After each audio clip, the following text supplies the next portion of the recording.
د نوح علیہ السلام نه بعد یو لوی جلیل القدر پیغمبر چو هغه ادریس علیہ السلام.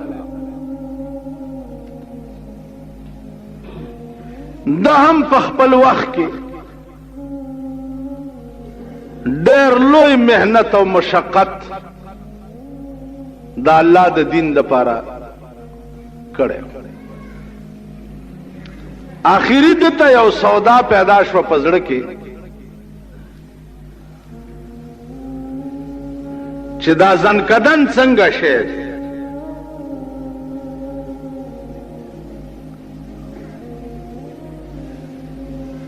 اوس دا علم خو سوا د خدای نه بل چاته نشته یا هغه چاته پته چې د چا ځنکدنی او ساتي وزي.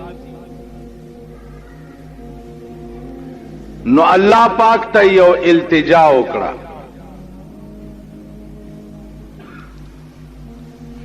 چې یا الله ما ته سکرات د موت خایا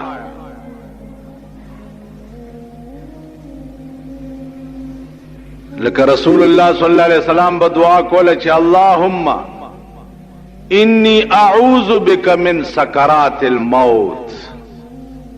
اے پروردگارا ز پتا سره پناه غواړم دغه سختو د مرګ نه. د مرګ سختۍ اللہ دے امان راکی. عیسیٰ علیہ السلام یو مڑے راجون دے کڑے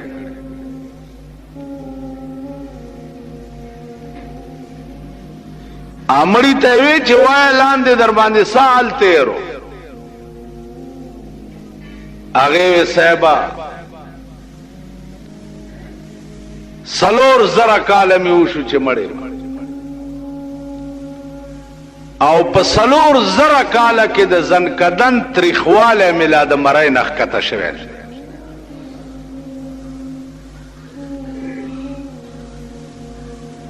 په دغه وخت کې چې زما علق ته کم تریخواله رسېدلی و ملا د مرای نخکته شوی.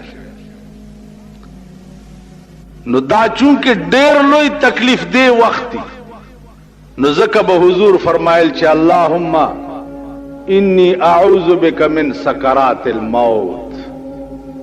د مرگ د سختونا خدای ما ته نجات راک. بی بی عائشہ رضی اللہ تعالی عنہا فرمائی چې ما د چا زنکدن بچ سختو نو زما به خوښ نو خو ما چې د رسول الله صلی الله علیه وسلم زنکدن سخت لیدلې دی نو هغې نه وروسته مې بیا په چا انکار ونه کړ. داسې سخت چې د ده سر زما په سینه باندې اډاڼه و او دا رنگ مبارکې داسې سورو چې تا به ویل اوس به د مخ نه وینې راوځي. علماء لیکي چې دغه وخت کې تپوس وشو دی اسرائیل نے تپوس کو چې دینم زیات څه تکلیف شته. هغه ورته چې یا رسول الله دا خو مې په روپۍ کې یو پیسه تکلیف پتائی ہے. نو حضور علیہ السلام ورته فرمایل چې ټوله روپۍ تکلیف په ما کې ده خو چې زما امت سره داسې سختی ونه کړي. نو عرض داو چې سکرات د موت چې دي دا ډېر زیات سخت ځکه په دغه وخت کې د ایمان د ګټې او د بیلات سودایي که دغه وخت کې د ایمان وګټلو خو عمر لا کامیاب شوی او کداغه وخت کې د ایمان بیلو دون عمر لا تباش. یو بزرگ وفات کېده ډېر علما ورته ناستو بزرگان ورته ناستو. علما وایي چې اشهد ان لا اله الا الله واشهد ان محمد رسول الله. دا بزرگ وی چې لا د لا دا معنا دا چې زه دا کلمه نه وایم. اسمره بزرگان چې ناستو ټول په جړا شو چې دا دومره لوی سړی و او په داسې وخت کې دی وایي چې لا زه کلمه نه وایم، خدای تباه شو کړ، دا خو غرق شو.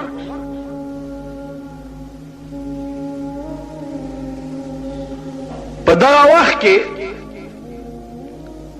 د دې بزرګ نه هغه سکرات د موت څه وخت لرې شو، طبیعت یې ټیک شو. بزرگان ورته وایي چې دا په تا څه چلو؟ مونږ درته اشهد ان لا اله الا الله وی او تا وی چې لا. بزرګ ورته وایي چې ما تاسو ته نه وی چې لا، تاسو سره جخت شیطان ولاړو او زه ومه ډېر سخت تږی، نو هغه سره یو ډک جامو ما ته ووی چې ته ووایه چې خدایان دوه دي نو دا یخې اوبه به درکړه.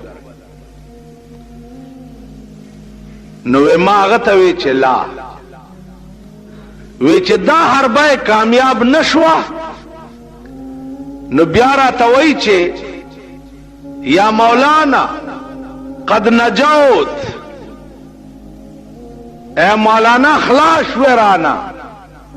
نو بیا مې هغه ته وی چې لا خلاص شوی نه، مخکې ډېر منزلونه پاتې. نو ما دا الله ټکې هغه ته کولو، تاسو ته مې نه وی چې زه کلمه نه وایم. نو عزیزانو دا وخت کې شیطان لعین جخت ولاړي او کوشش دا کوي چې په دغه وخت کې تا ورغلاو کی او دا د ایمان خزانه در نه واخلي.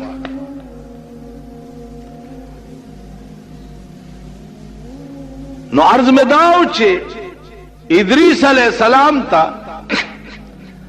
دا سودا پیدا شوا چې سکرات د موت وګورم، دا د مرګ سختای وګورم،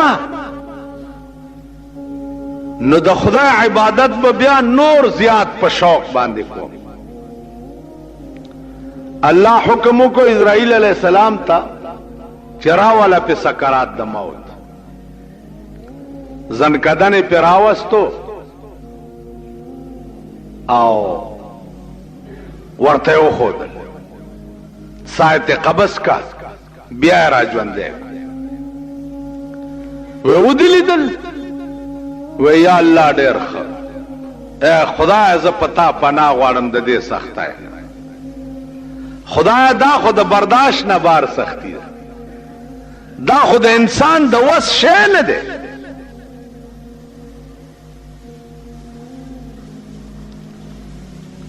بیا الله ته التجا کوي چې یا الله اوس مې د دوزخ کتو شوق دی چې جهنم وګورم، نستا یو عظیم یره به مې پړه کې پیدا شي، نو ستا عبادت به نور په شوق کو. الله ملائکو ته وی چې بوی زئی، نو جهنم لای بوتل. جهنمی چې ولید او دی ورننوت، داسې ملائکې پکې ولیدې چې د هغې د سپېږمو د خولې نه د اور لمبې وتې. تپوس یې وکړو چې دا څوک دي او دا ولې؟ ورته وی ادریس علیہ السلام دا زبانیه ملائکې دي، دا هغه ملائکې دي چې د جهنم په اور تازه کولو باندې مقرر دي، او د خولې او د سپېږمو نه د اور لمبې دې د پاره وځي چې دا د قهر او د غضب ملائکې. قرآن کې راځي کنه چې خدت ته خو ټوپونه وها غاوره په څه شي باندې، خو دا وخت ډېر نږدې دی چې سندع الزبانیه، زبم درته زبانیه ملائکې راوغواړم خلاصوي به دې ته څوک. تابت اخلاصی څوک. اوس عزیزانو اندازه وکړئ چې د جهنم هغه ملایکې چې د چا د خولې او د سپېږمو نه د اور لمبې وځي او راغوښتم درته خدای وي الله دې امان راکړي د حکومت یو مات ګوډ غوندې سپی چې در باندې لاس کیدي نو ځان نشي خلاصولی تاڼې ته دې بوځي او بیا د تاڼېدار تیسمارخاني چې وګورئ نو څه تیاره در باندې راغلي او ټیزونه اچي او د خدای ملایکې چې زبانیه وګورئ چې د خولې او د سپېږمو نه د اور لمبې وځي الله دې امان راکړي چې هلته بس ابل ورځ یو سړی راغی نو هغه چرې ما داسې پتلو سم نه دی لیدلی او دی زمونږ د دې علاقې چې په لاره ځي نو داسې اسمان ته ګوري ځکه چې ټوپک موپک ورسره وي نو داسې اسمان ته ګوري. نو بله ورځ راغی پولیس نیولی نو پولیس انټاروګیټ کړو دا تلی ملی به ورته وهلی را وهلی نو چې راغی نو دا سره داسې ځوړند غوندې خیره قصه مې صحیح چې ما ته وکړه نو مالا د قدرت خاونده د دې فرعون سر دې په دې سپایانو ټیټ کو دی به ګرځېدو څنګه اوس یو څو لختې په تاڼه کې د پولیس خوړلي دي اوس څنګه روان دی ناسې دې پورې درته وایم چې یوسف علیه السلام ځان سره یو سړی مقرر کړی دی به چې په شاهي دوره باندې روانو نو هغه به آواز وکړو چې مغرور مشو شاهان شاهان دیگر است غاوره کېږما د بادشاہانو بادشاہ بل دی ته څه شې ته یې څه د بادشاہانو بل بادشاہ بل طرف نه به آواز وشو چې لمن الملک اليوم دا هغه د قیامت د ورځې آواز دی چې ملایکې به آواز وکړي لمن الملک اليوم د نن ورځې بادشاہ څوک دی نو دا د دنیا بادشاہان به ټول سرنګون ولاړي دا جرأت به په دغه ورځ څوک کولی شي چې هغه سر راوچت کړي چې زم بادشاہ یم لمن الملک اليوم د نن ورځې بادشاہ څوک نو آواز بوشي لله الواحد القهار د نن ورځې هغه بادشاہ دی چې یو دی او نن ډېر په قهر د قیامت په ورځ به الله داسې په قهر وي چې نه به دې نه وړاندې داسې په قهر شوی او نه به بیا داسې په قهر شي دا 50,000 کاله ورځ به د الله د قهر او د غضب ورځ الله دې امان راکړي. عزیزانو دې ته سوچ کوئ ځان نه فصلی بزرگان ما جوړوي چې صدر باندې پیښ نه نو ځان نم د نظام الدین اولیاء بچی جوړ کړي منځونه هم کوي او سجدې هم لګوي او چې صدر باندې پیښ شي نو بیا صادر نخپې او باسي او د خدای نه باغیان شي دغه خدای هر څه در باندې کولی شي هر څه کولی زمون منځونه داسې دي لکه یو کوچی سره د خار سړی تلی او نوکرو ور سره چیلی به وله ساتل منځونه به هم ډېر کول چرته به دې چې کتو دا د خار سړی به په منځ ولاړو کوچی خیال کړی دی چې دا خو ډېر زبرګ دی جوړ منځونه ډېر کړي چې اخر کې راتلو ته نه نو دا کوچی نه چیلی را پټې کړي چې چیلی را پټې کړي نو کوچی ورپسې کور ته راغی غاټ کوتک ورسره او په دولاسي د ده د عورت را پرېښو ویل روزه ستا ویلې داسې داسې کړي په دا ډېرو لمانځو په بارانه بدیم کاوه، په وچه بدیم کاوه، په لمده بدیم کاوه. کور دی وران شنو ایله بیله چیلای دی را پټې کېده. تا خو ډېر منځونه کوله. نو عرض مې داو چې دا ژوند د امتحان وخت دی. امتحان راغی او ته ثابت قدم پاتې شو. امتحان راغی او ثابت قدم پاتې شو، دا منځونه به پکار راځي، دا نیکی به پکار راځي. نن د عظیم قهر دی د ملک، که د چا د لور واده دی صاحبه یو حال،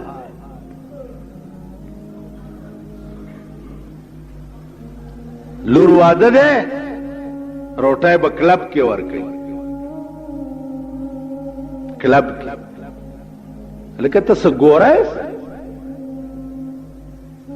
ته ګورای چې کلب کې روټۍ ورکوي؟ کلبونه خو د ګورګانو ځای. روټۍ به انټرکان کې ورکوي، ښځې دي او نر دي او نر هغه دی چې دڼدڼه یې ځان سره راوستې. ځکه انټرکان ته چې څوک روټۍ لځي خو به ښځه هم بوځي. هغه ورځ راته چا ویې انټرکان کې دعوت ته پکې نه وې، ما ښځه نشوه بوتلی ځان سره. هلته چې څوک ښځه ځان سره بونځي په انټرکان کې پرېږدي نه. د انټرکان قانون دی چې دڼدڼی به بوځې نو ته به هله ورځې.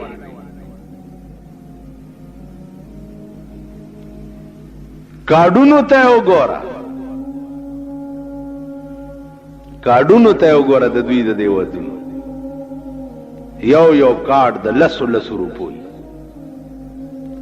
بیا د ښځې او د سړي لاس پې میلاو شوی، بیا پې د سړي نامه لیکلي، لاندې د بیګمې نامه هم لیکلي، پلانې و بیګم پلانې. یعنې سړي ته وایي چې زما ښځه دې م غواړي.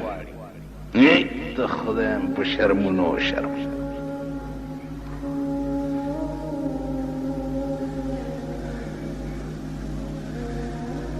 څه ملک شو، دا هغه پښتانه دي. خو چې دوی ته ګورم په دې لارو کې جنجونو سره رواني، امرګرو ته ما پښتانه وګورئ چې روان دي.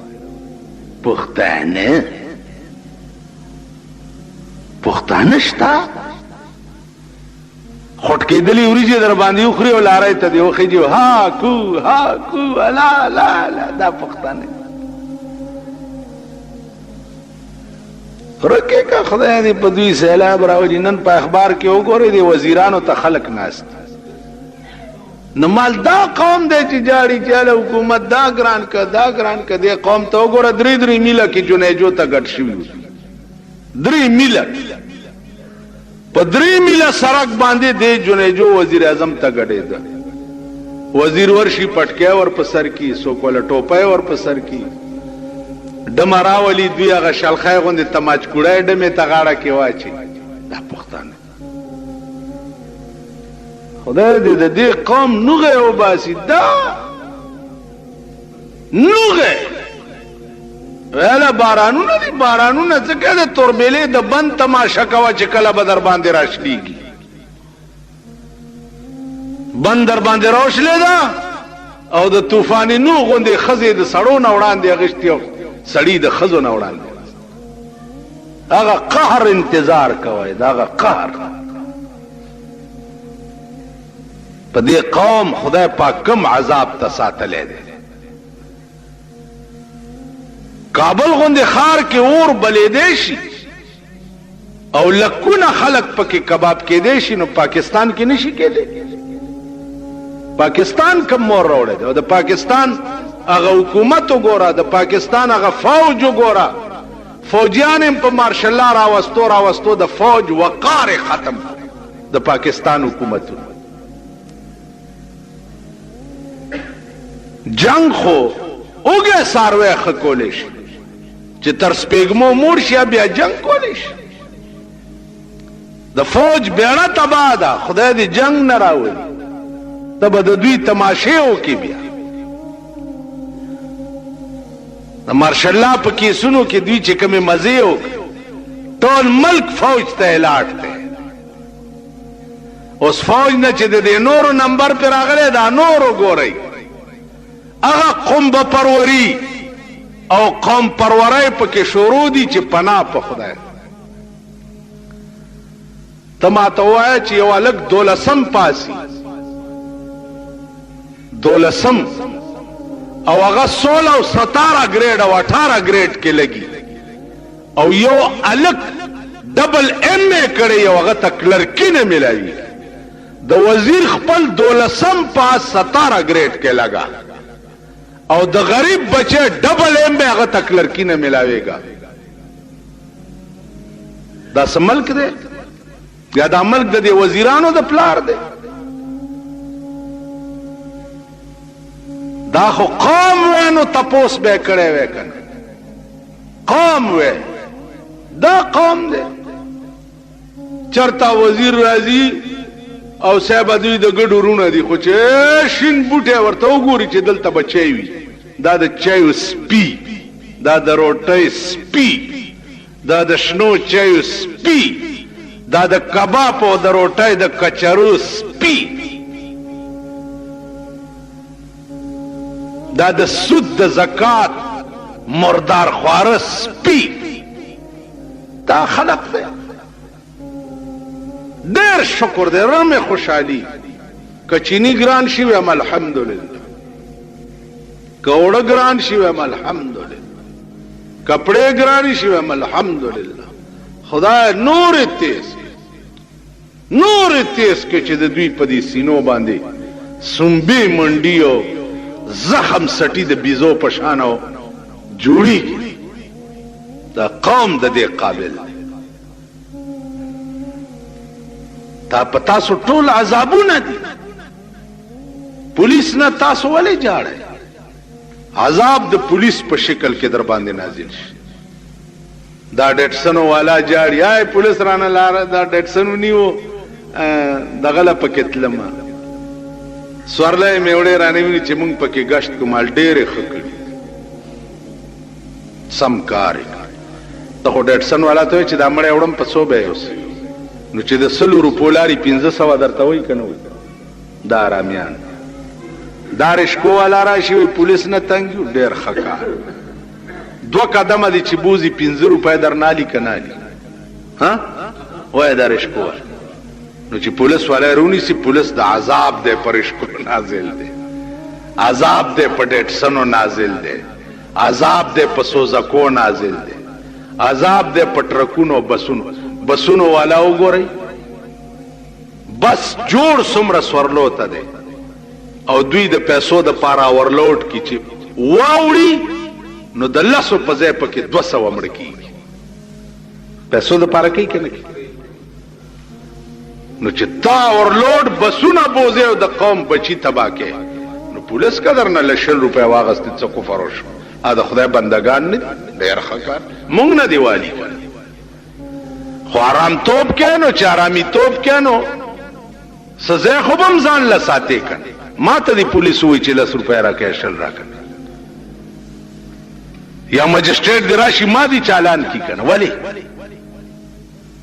خو تغلی کنه چې غلی نو عذاب د پولیس په شکل کې درته راشي مجسټریټ سزا در کی تغلی نو عذاب د مجسټریټ په شکل کې درته راشي دا قوم خدای پیژندلې دین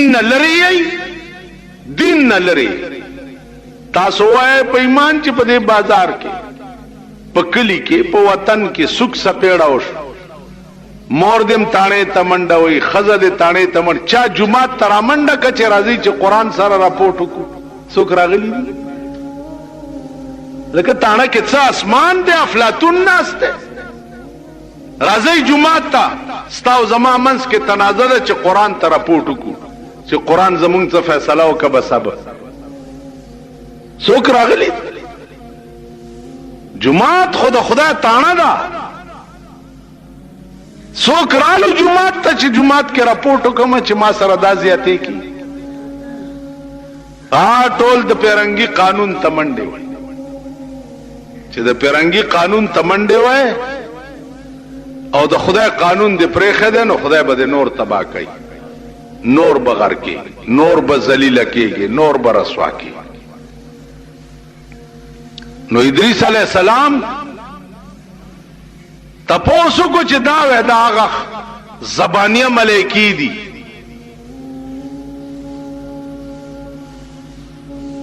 چې د جهنم په حفاظت مقرر دي. راغه بیا تقاضا وکړه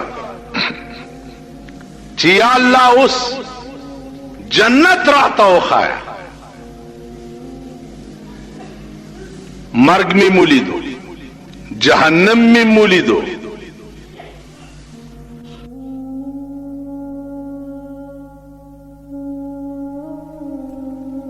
نو د جهنم دسی اور دی که دا اغا اور یو سپن کے دی دنیا تراشی نو دا ټوله دنیا بس کروٹش، ټوله دنیا بس کروٹش. بیا پا دی جہنم کے طبقات تی، درجات تی. اسفل السافلین آلان دی تاخچے دا جہنم توائی. علماء وائی چھے یو پیسہ پردے چا پا دنیا کے پا ظلم و خوڑا یو پیسہ پا قیامت کی چدا سڑے او بخلے شی ورطبوئی نور گناہ دی معاف تی خود فلانی سڑی یو پیسہ و در باندے آوالا ورگا دے با منڈا کی چی کور نا پیسے راوالا آغا پیسہ با دا جہنم پا بیخ کے ورتخ کارش نو دے با ورپسی ورطوب کی نو اللان دی تاخچے دا جہنم تبا ورسی او یا زرع کالا با پکی پروتی چاگا پیسہ راوالی و بیا سر لراشی نو بیا با دا لاس نو غرزیگی نو بیا با لان دے تل تلارش دے با بیا ورطوب کی بیا با ویا زرع کالا پکی پروتی یو پیسہ. نن قدم بیرتا مونگ ٹول آرام خواری پردی حقونا غلے ڈاکے پرانا اور شوکے پردی مالونا وحل دا زمون کار. نن ولی ستا ملک کنٹرول کی گی نا ولی زکا چه کم حکومت دا خدای نا نه یریگی نو قوم داغا نا نه یریگی. کم حکومت پڑکی چه دا خدای یارا نوا نو دا قوم زڑکی داغا حکومت یارا نه. عمر فاروق دا خدای نا یریده نیم شپدا بار روتو کوسو کی گرزی یو مور لور تا وای چاله بچیا د پایو کې وبو اچولګي کمی دینن ویل مور امیر المؤمنین حکم کړی دی چې پایو کې وبو ما اچوي و امیر المؤمنین بچرته ود پروتی دا و امیر المؤمنین چرته دی او عمر دا خبر اوري په دروازه کې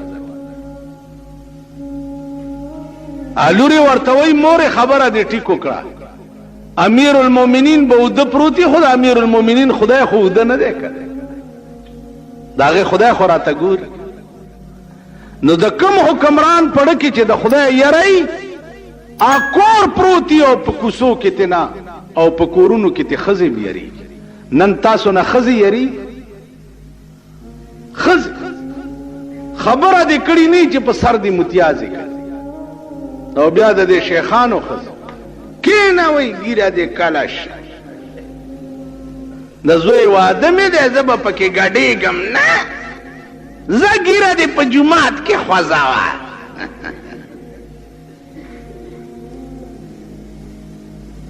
تاسو خیال را نن مونگنا خزی نیاریگی خزی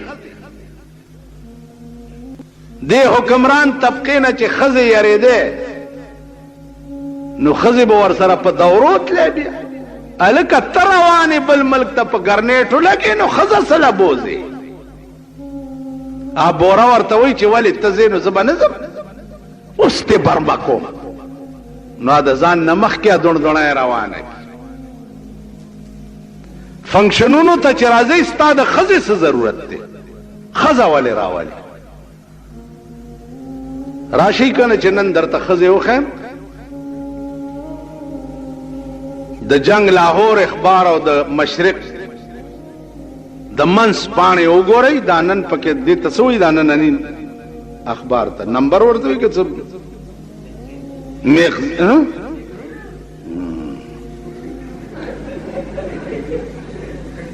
مال که ته ناپوهه غوندې مغزین نننی مغزین وګورئ سړي او ښځې پکې وګورئ نو لاړه د دې ملک بیړه تباه ده په شرمونو شرمېدلی دی بې حیا او بې شرمه ملک دی مونږ هم پکې شرمېدلي تاسو خیال راغی مونږ پکې شرمېدلي انجام به څه نتیجه به څه آخرت بم څنګه دا سوچو نو ادریس علیہ السلام تقاضا د جنت کئی چې یا الله اس جنت راته وخایا دا بیان با بلی جمعه تشی واخر دعوانا ان الحمدللہ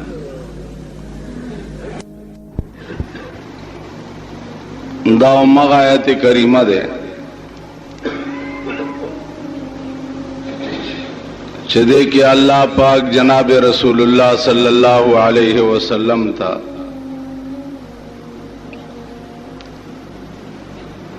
د ادریس علیہ الصلوۃ والسلام بیان کړی دی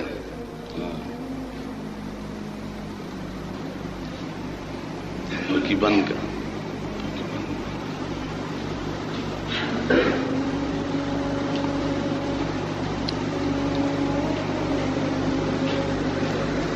بیان 13 جمعه باندې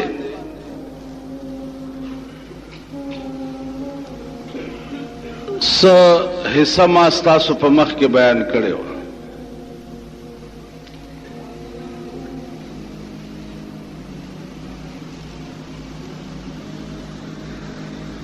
یو حصہ دا پاتې وا چې ادریس علیه السلام زنکدنو کتو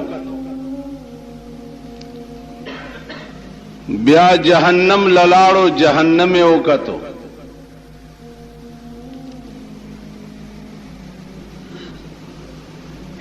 بیا تقاضا د پروردگار عالم نه یو بل وکړه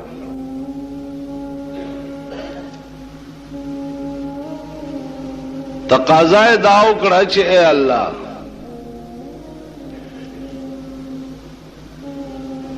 سکرات د موت ما ولید جهنم ما ولید نو الله استاد قهر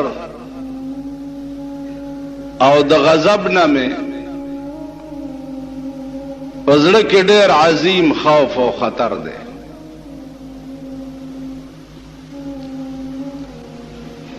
زکه چې واحد ذات په دې کائنات کې ته چې بے پروا ہے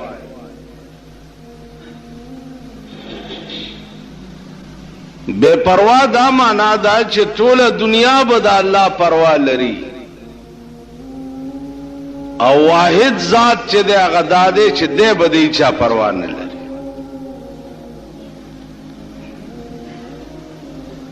دنیا به ټول دته محتاج ای او دے واحد ذات دے چې دے بچاته محتاج نه کتا سو خیال وکي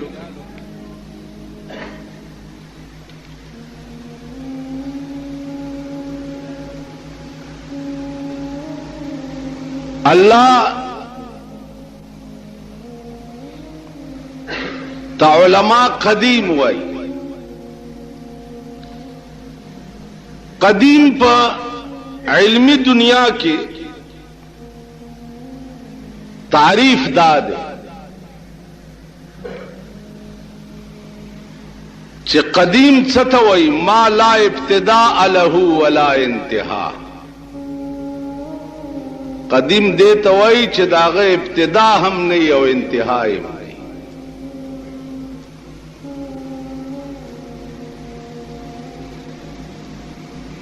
بلکہ تاسو خیالو کئی علماء وائی چه پدی س دلیل دے چه دا خدای یو دے پدے کائنات کے بل ور سره څوک نشته.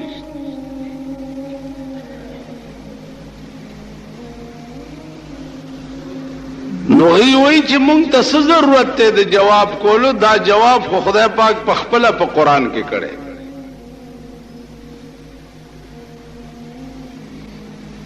الله فرمایي چې کپدې کائنات کې ډېر خدایان وې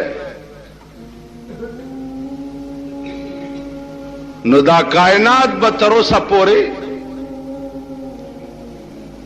بچ نه او پاتې بلکې وران شوی.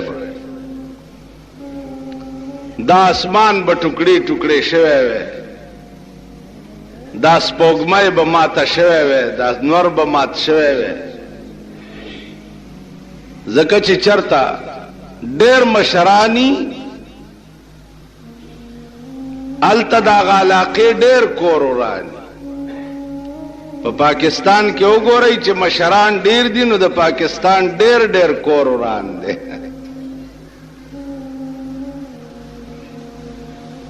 پاکستان نہ مردار خر جوڑ دے. سو کے خپرا کاگی سو کے لکیرا کاگی سو کے غوگرا کاگی. پاکستان دس شے دے لکه په پټی کې چې خر مرداري او دادا سپی په اختی او بیا دغه سپوته چې ورنږدې کېږي خدای دې دا هغه وخت نه ساته چې سپی په مردار اختی او خولای پکې نه ایستي او ته ورنږدې شي نو روغ دې ماتی تام ورپسې. نو ستا د ملک نه نن مرداره جوړه ده او سپی پې اخته دي.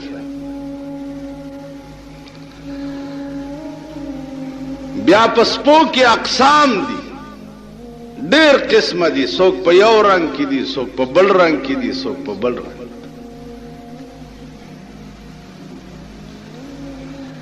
نو قرآن کریم د هغې جواب کړی دی چې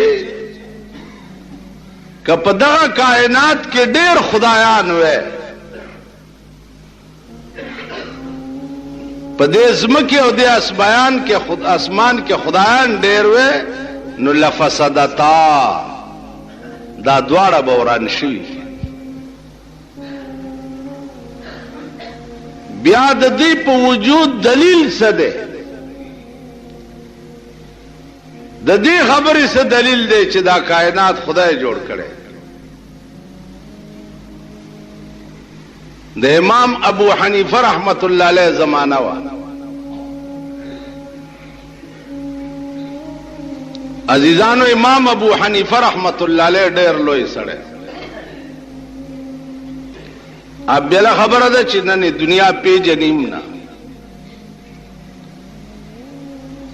دا دومره لوی سړی و چې د روژې په میاشت کې به 1 ختمونه د قرآن کول. 1 یو ختم به د ورځې کولو سهار نه به تر شروع شو تر ماښامه پورې او یو ختم به د شپې کولو یو ختم به په تراوو کې کولو. په ټوله روژه کې به یو ختم په تراوو کې کولو د شپې یو سپاره او 80 ختمونه به ځان لګو. دا دومره لوی سړی و چې 40 کاله د ماسخوتن په اودس د سحر مونځ کړی. 40 کال.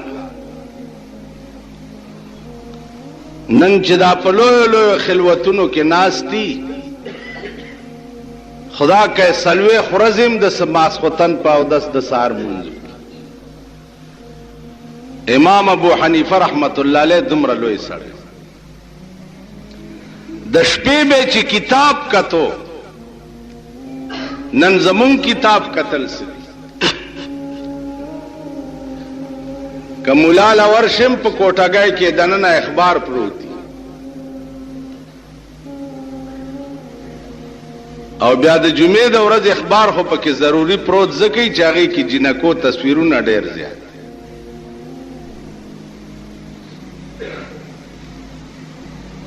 ایو ټوکی غوندې سړی او چا ورته وی چې یو خان ورته وی الکه دا ستا ښځه خو ډېره توره ده پرون مې ولیده ورته خان توره خدا خو زمونږ چې یو تصور ستاسو د ښځو کوو پراته خپلو ښځو سره یو نو بس وخت هم ورسره تېرېږي ویل دا دې څه بکواس وکړو نو ویل دا تا څه بکواس وکړو دا خبره وه چې ته ماته وایې چې ستا ښځه توره د خانانو خبرې خو یې داسې خانانو خبرې تاسو اورېدلې دي هغې ته چې غریب سړی مخامخ شي ښه دله څنګه حال دی رښتیا دله یا پې وخاندي دا نه کوي چې یو خښ راوالي او د مزغولی وله ونیسي او دا مازغه یې په دیوالو شي چې دله خو هغې ته وایي چې د چا ښځې او لوڼه نه خبر نه او بربنډې بار ګرځي دله خو هغې ته غریب سړی دله نه چا ښځه چې سپینه بورکه کې ګرځي دله نه تاسو پوهېږئ په خبره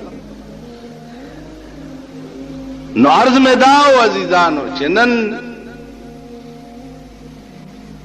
امام ابو حنیفه رحمت الله علیه زمانه وه دا دومره لوی سړی کتاب به د شپې کتو کتاب نو په جمی کې به کمیس وویستو د جماعت په صحن کې به کېناستو یو پرتوک کې او د جماعت په صحن کې به کېناستو نو طالبان ورته صاحب یخني جمع وې دا کمیس داسې شی دی چې په بدن پورې لګي نو سړی له ګرموالی ورکي خوب ورولي نو زه دا کمیس په پو ما کې ځکه وباسم چې زما بدن باندې دا یخ یخ باد لګي چې خوب نه راځي چې کتاب ښه کتی شي نن د کتاب کتو حال وګورئ په ملک رحمان بابا وی کنه وی تل بنوي شګفته بازار د عمر نه بجوړ وی همیشه گلزار د عمر رنگا رنگ میوی بونی سی خاخونا ڈک د پانو بنسکور وی مونگ بنیو طالبان بفراموش د دین کتاب کا د دنیا کتاب بگوری مونگ بنیو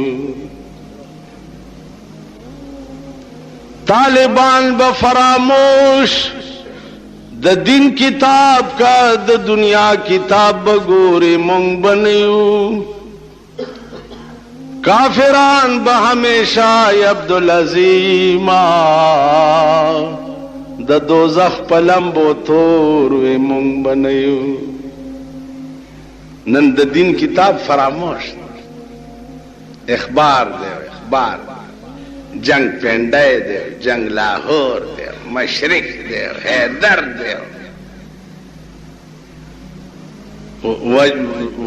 وجدت تے کا وحدت تے پلانے دے پلانے ہر سار چې د چا په میز ګورې ډېری د اخبارونو قرآن او حدیث کتو والا خو امام ابو حنیفه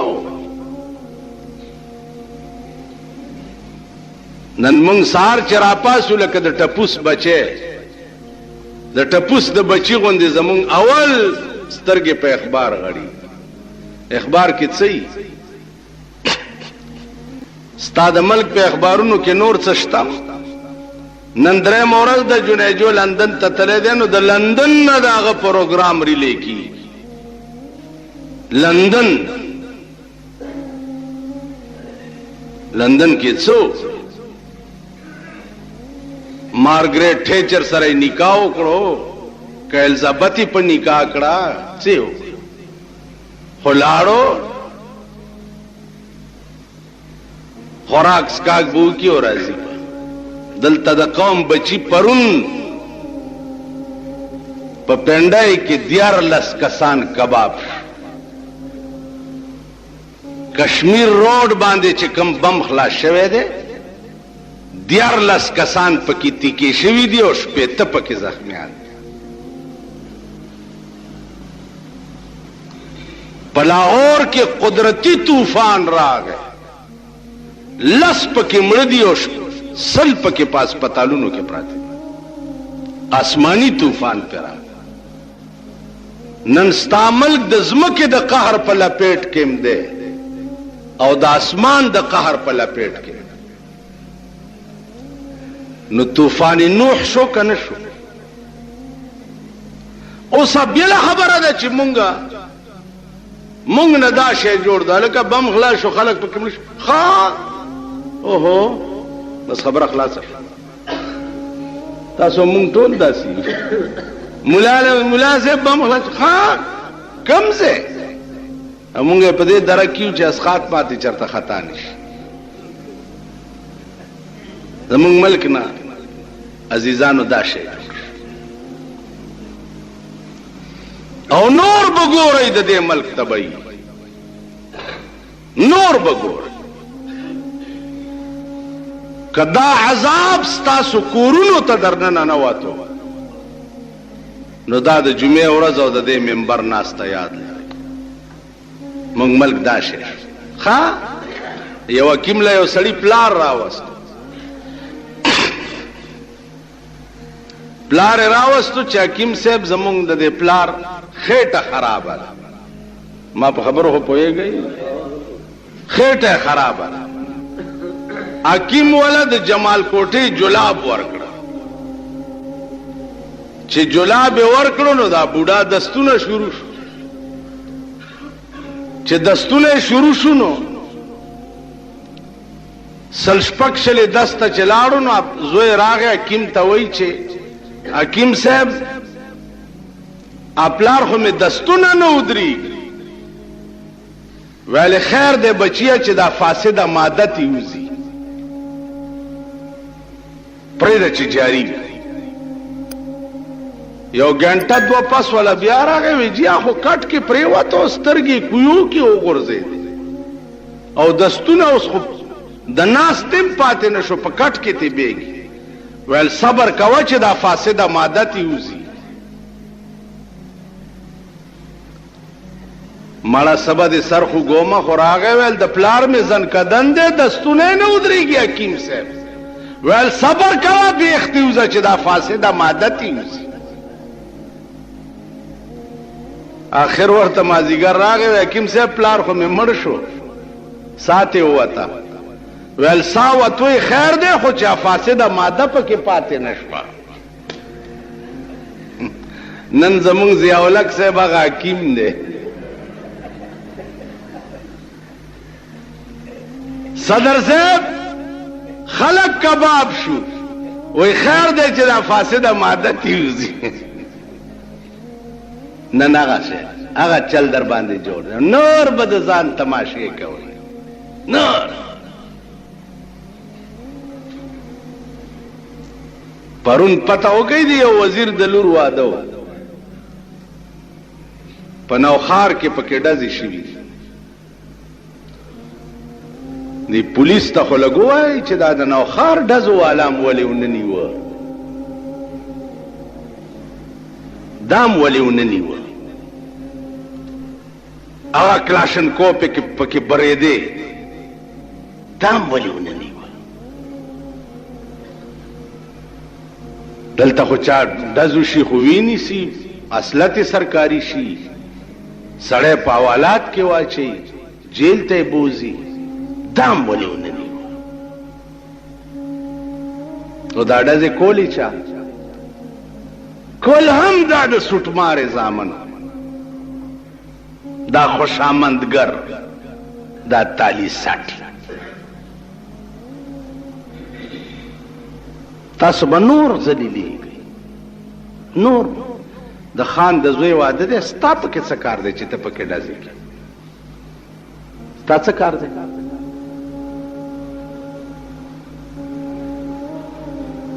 دا خانان، نوابان، جایگیردار چې په پاکستان کې وي او تاسو ته خاوره زوکتا کمړم نو راشي په قبر می متیازه تراشي. دې درې قسمه خلق د لاسه دا ملک تباه او نور به تباه کی. د دې د پاره قانون نشتا. دا د پیرنګي پاتې قانون ما او تا د پاره دی. خان او نواب او رئیس د پاره هیڅ قانون نشته. د نواب په واده کې په پیټو شراب څکلی کیږي، هغه د پاره هیڅ قانون نشته. په پیټو کارتوس پکې خلاصيږي، هغه د پاره هیڅ قانون نشته. قانون هر چا د پاره مساوي پکار. دا ملک په داسې ملک هغه ځای کې لعنت لګه چې چرته ګوټو بني. قانون دې ته وایي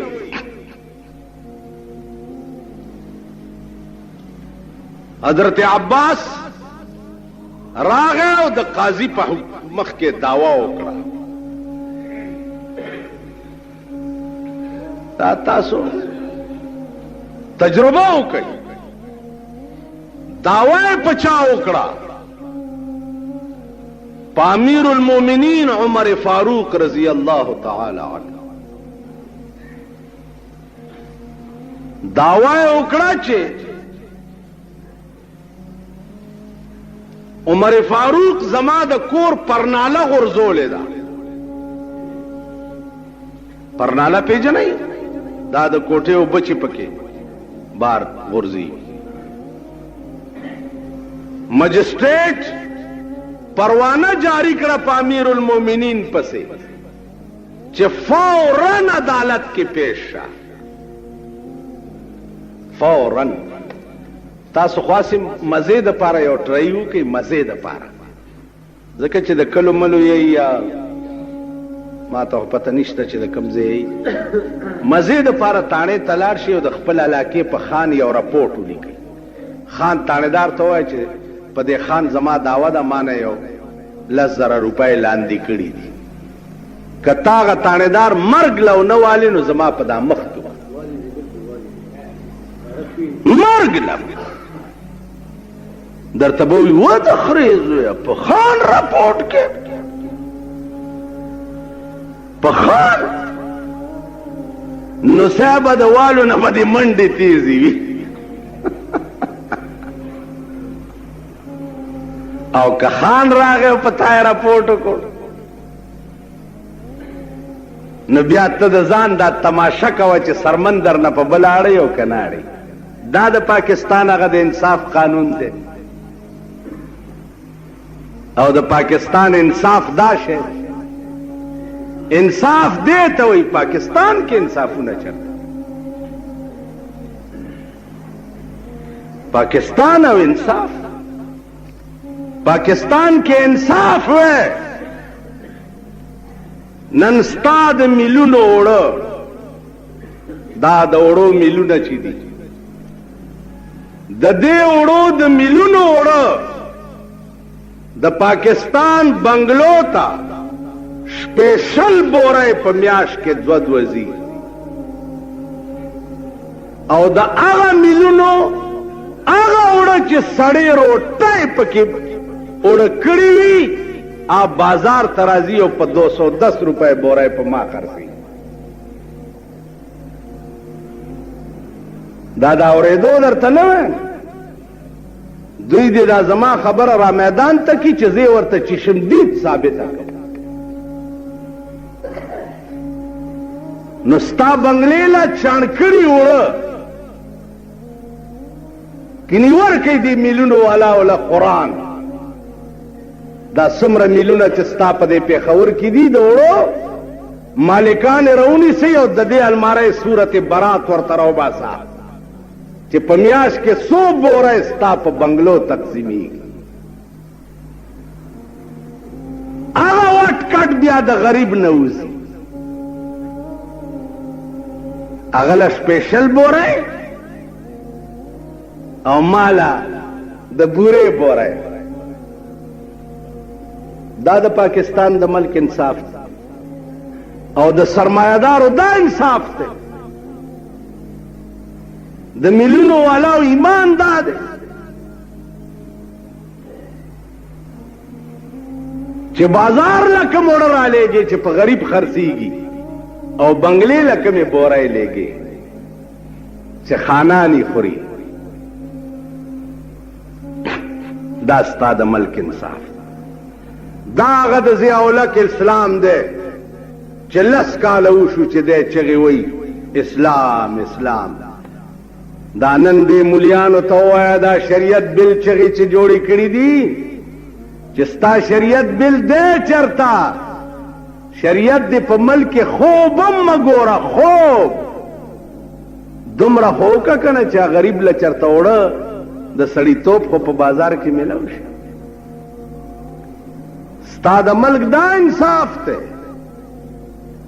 چې نن ستا په ملک کې اوبه مفت نشته، اوبه هغه اوبه چې الله دریابونه روان کړي دي. نن په پاکستان کې 25 روپۍ میاشت د اوبو بل دی د کمیټۍ. د دې کمیټۍ میر چې دی دا تپوس د حکومت نه وکړي چې د کمیټۍ میر ته امریکې ته څله لیږلی او لکونه روپۍ دې په ده خرچ کړي څله دي، د په امریکا کې څه زده کړه او مونږ له یې راوړه. قومه په غبرګو سترګو ړانده شئ، تاسو به پوهېږئ کله په دې ملک کې، تاسو کې به هوش کله راځي چې په یو ملک کې اوبه مفت نشي څکلی، اوبه چې خدای مفت د اسمانونو نه په چاټو راورولی دي، هغه هم څه ملک.